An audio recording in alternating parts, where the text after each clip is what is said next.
Dalam sejarah perdebatan keagamaan, sosok Isa Al-Masih menempati posisi yang sangat sensitif dan penuh kontroversi. Kaum Yahudi dan Kristen memiliki klaim yang saling bertentangan tentang hakikat mukjizat yang dilakukan oleh Isa.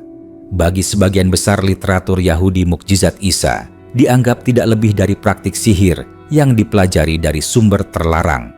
Sementara, dalam doktrin Kristen, mukjizat Isa justru dijadikan bukti bahwa ia memiliki sifat ketuhanan atau bahkan dianggap sebagai Tuhan itu sendiri.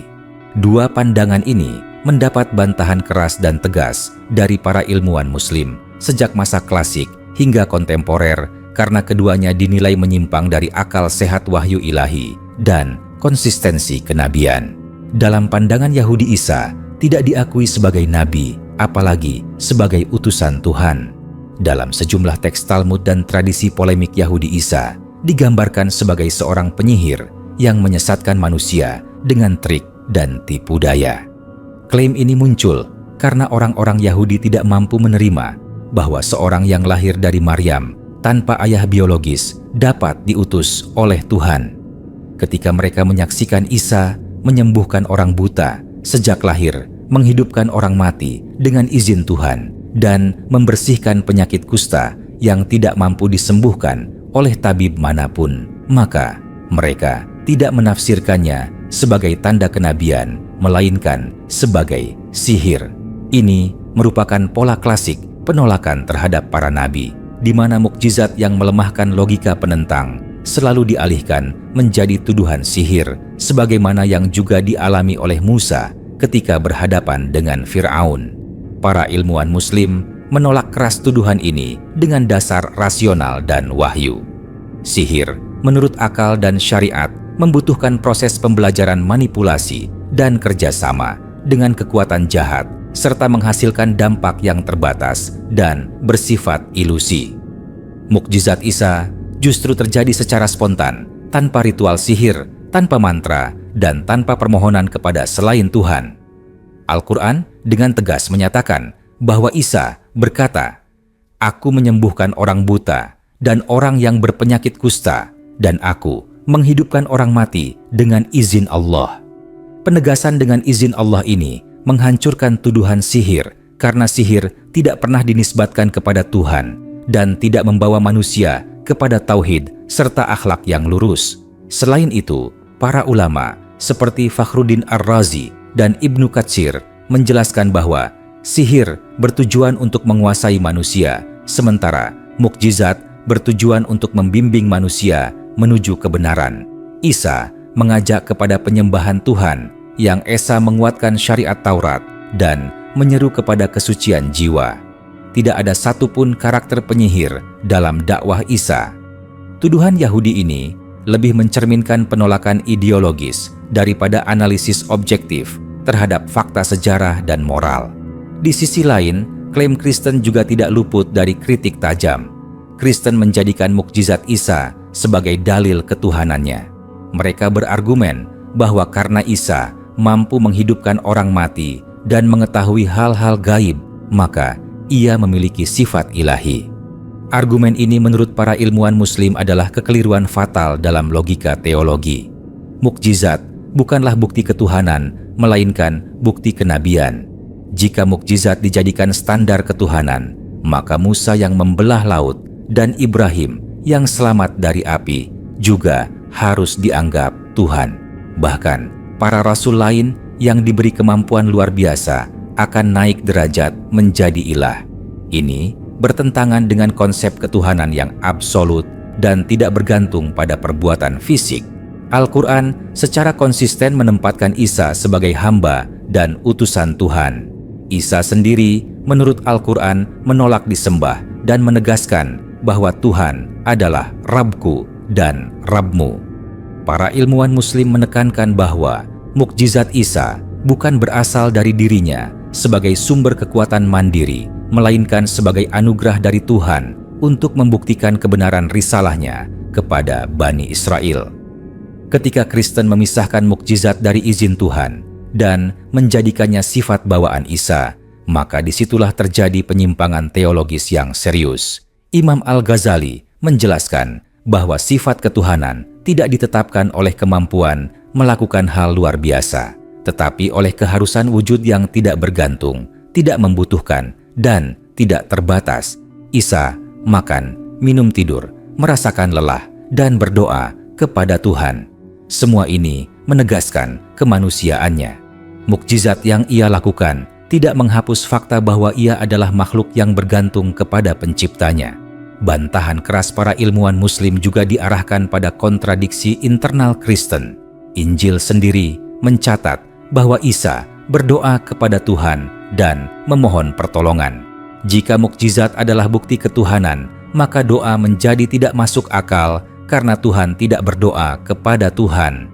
Para ulama Muslim menggunakan pendekatan rasional dan tekstual untuk menunjukkan bahwa penafsiran Kristen terhadap mukjizat Isa lebih dipengaruhi oleh doktrin gereja daripada ajaran asli para nabi.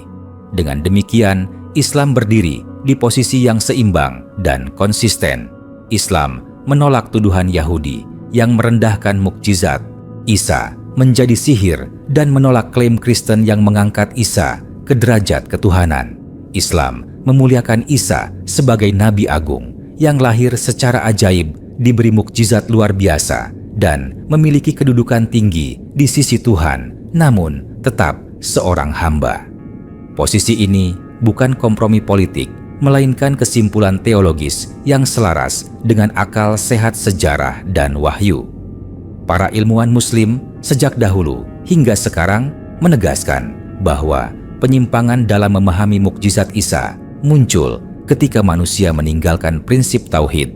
Ketika tauhid dijaga, maka mukjizat dipahami sebagai tanda kekuasaan Tuhan, bukan alat untuk merendahkan nabi atau mengkultuskannya secara berlebihan.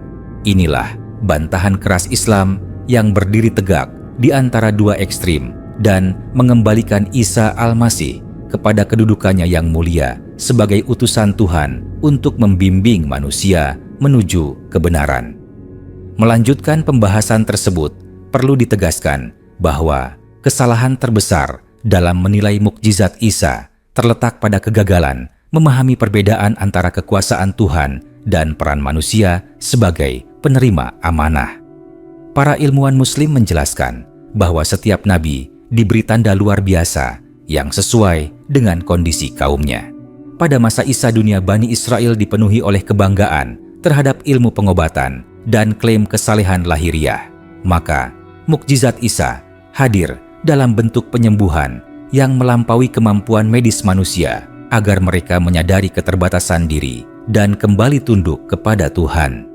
Jika mukjizat tersebut dinilai sebagai sihir, sebagaimana klaim Yahudi, maka muncul pertanyaan mendasar, mengapa hasilnya justru menumbuhkan keimanan ketakwaan dan perbaikan akhlak. Sihir dalam seluruh tradisi manusia tidak pernah menghasilkan penyucian jiwa atau penguatan moral. Sihir menipu mata dan pikiran, sementara mukjizat Isa menyentuh hati dan kesadaran. Orang-orang yang disembuhkan tidak diajak mengagungkan Isa, melainkan diarahkan untuk bersyukur kepada Tuhan yang Maha Esa. Pola ini berlawanan secara total dengan praktik sihir yang selalu menempatkan pelakunya sebagai pusat kekaguman.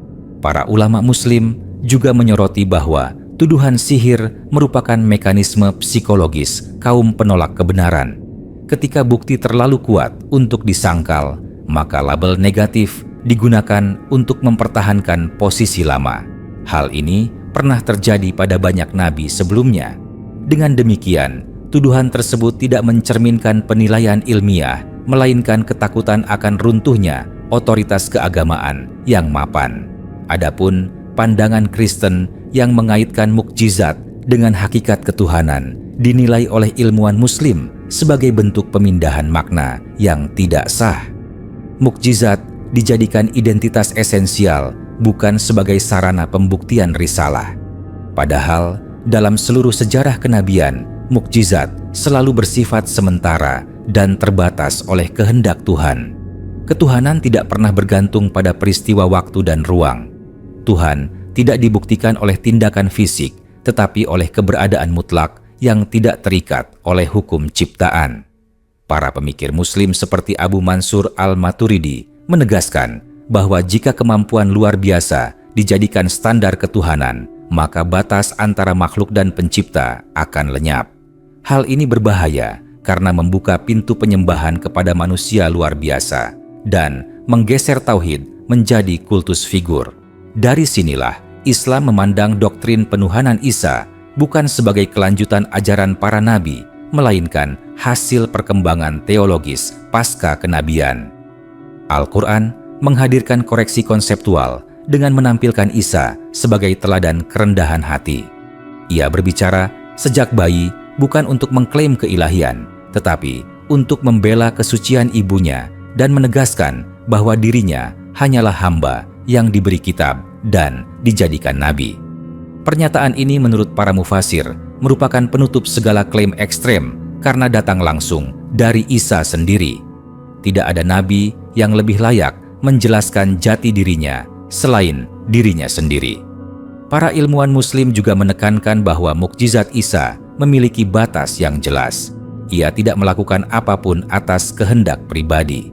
Setiap peristiwa luar biasa selalu dikaitkan dengan izin Tuhan. Konsep izin ini mengandung makna ketergantungan total. Ketergantungan adalah sifat makhluk, bukan sifat Tuhan. Dengan demikian, menjadikan mukjizat sebagai bukti ketuhanan justru bertentangan dengan esensi mukjizat itu sendiri. Dari sudut pandang intelektual Islam kedua, klaim ekstrim tersebut lahir dari kegagalan menjaga keseimbangan antara pengagungan dan penempatan yang proporsional. Yahudi merendahkan hingga menuduh sihir, sementara Kristen meninggikan hingga mengaburkan batas pencipta dan ciptaan. Islam datang sebagai penimbang yang adil, memuliakan tanpa mengultuskan, dan mengkritik tanpa merendahkan. Para ilmuwan Muslim menyimpulkan bahwa kebenaran tidak berada pada penyangkalan total maupun pengultusan berlebihan. Kebenaran berada pada pengakuan bahwa Isa adalah nabi besar yang diberi tanda luar biasa sebagai rahmat dan ujian bagi kaumnya. Siapa yang melihat mukjizatnya lalu bersyukur kepada Tuhan, maka ia mendapat petunjuk. Siapa yang menolaknya karena kesombongan atau menyimpangkannya karena hawa nafsu, maka ia tersesat dari tujuan mukjizat itu sendiri. Dengan pemahaman ini, Islam menutup pintu polemik yang tidak berujung dan mengembalikan pembahasan Isa Al-Masih kepada landasan tauhid yang murni dan rasional. Kelanjutan dari sudut pandang lain yang juga ditegaskan para ilmuwan Muslim adalah bahwa polemik tentang mukjizat Isa sesungguhnya membuka tabir tentang cara manusia memperlakukan kebenaran ilahi. Ketika wahyu datang membawa sesuatu yang melampaui kebiasaan, maka respons manusia seringkali terbagi antara penolakan dan pengultusan. Dua sikap ini sama lahir dari kegagalan menundukkan akal kepada petunjuk Tuhan. Islam memandang bahwa akal berfungsi untuk memahami wahyu, bukan untuk memutarbalikkan maknanya demi mempertahankan tradisi atau membangun dogma baru. Para ulama Muslim menjelaskan bahwa mukjizat Isa memiliki fungsi sosial dan spiritual yang jelas. Ia hadir untuk meruntuhkan klaim kesucian palsu kaum agama yang menjadikan hukum sebagai alat kekuasaan. Penyembuhan yang dilakukan Isa tidak memandang status sosial, garis keturunan, atau kepentingan kelompok. Orang miskin, orang tersingkir, dan mereka yang dianggap tercela justru menjadi saksi hidup atas kebenaran risalahnya. Ini bertolak belakang dengan praktik sihir yang selalu beroperasi dalam ruang tersembunyi dan eksklusif demi keuntungan pelakunya. Dari perspektif ini, tuduhan sihir menjadi semakin rapuh karena sihir tidak pernah berpihak pada keadilan. Ia tidak membebaskan manusia dari penindasan batin maupun sosial.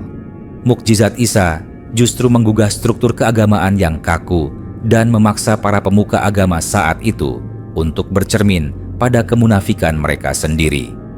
Reaksi keras yang muncul lebih banyak didorong oleh ancaman terhadap otoritas daripada pencarian kebenaran. Sementara itu, pengkultusan Isa dalam tradisi Kristen juga dipandang oleh ilmuwan Muslim sebagai akibat dari keterputusan sejarah.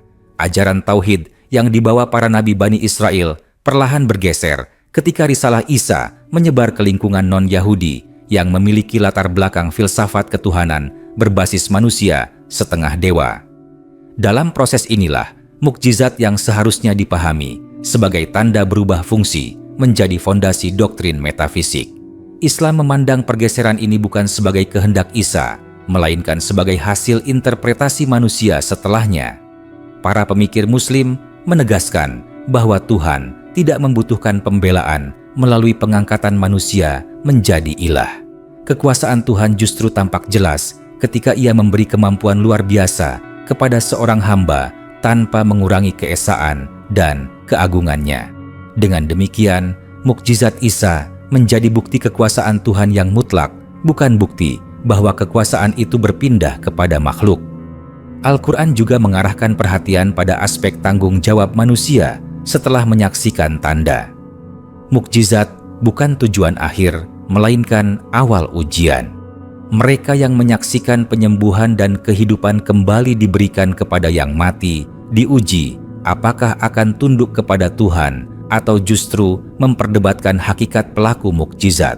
Dalam pandangan Islam, perdebatan yang melampaui batas ini justru menunjukkan kegagalan memahami pesan utama, yaitu penghambaan kepada Tuhan semesta alam. Para ilmuwan Muslim melihat bahwa perbedaan sikap Yahudi dan Kristen terhadap mukjizat Isa mencerminkan dua ekstrem dalam beragama. Yang satu menolak karena merasa terancam, yang lain menerima secara berlebihan hingga kehilangan batas.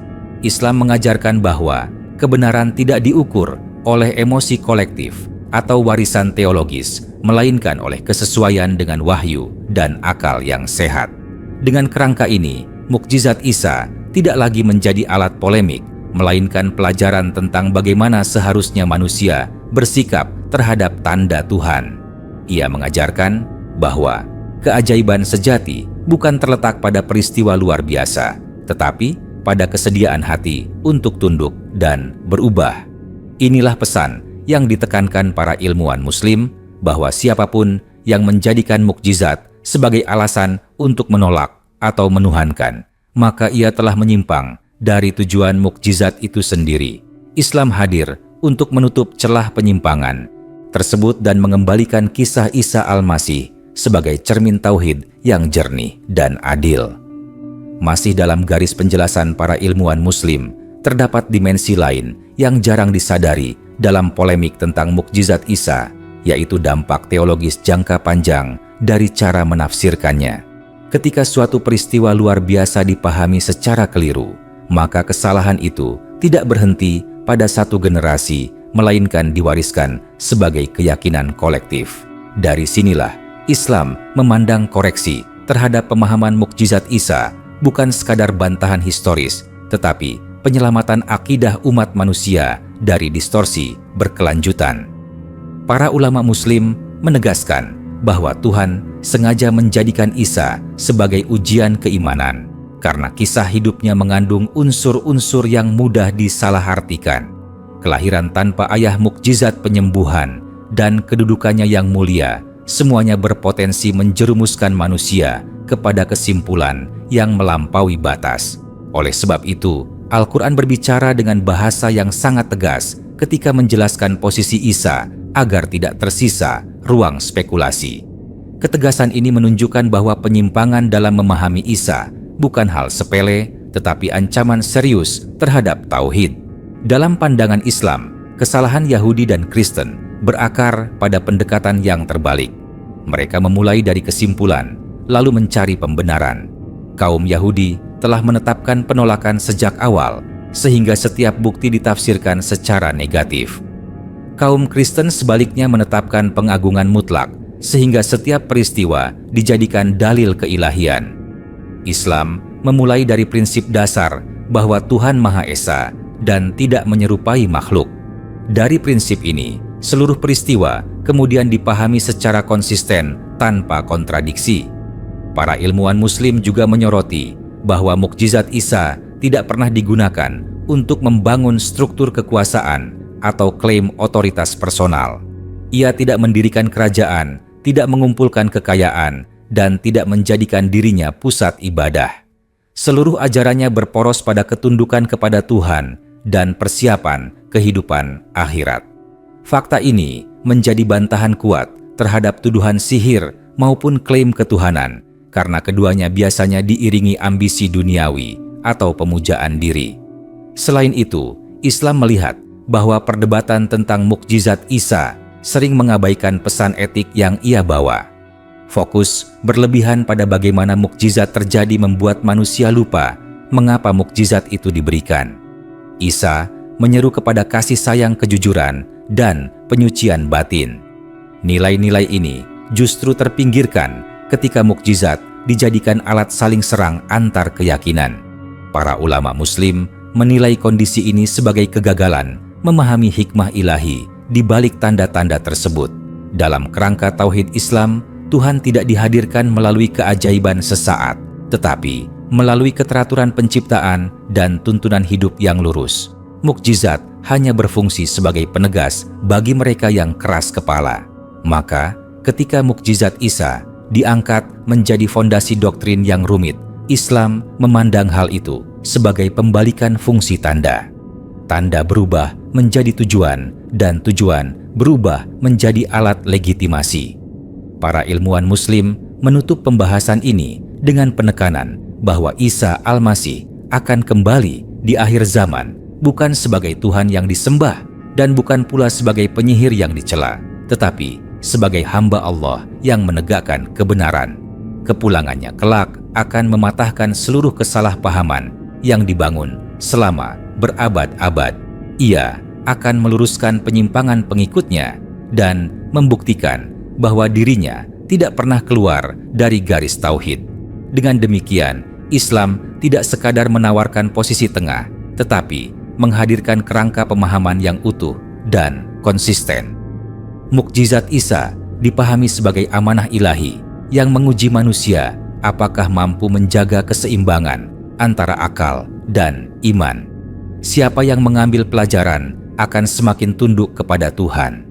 Siapa yang terjebak pada penolakan atau pengultusan akan semakin jauh dari kebenaran.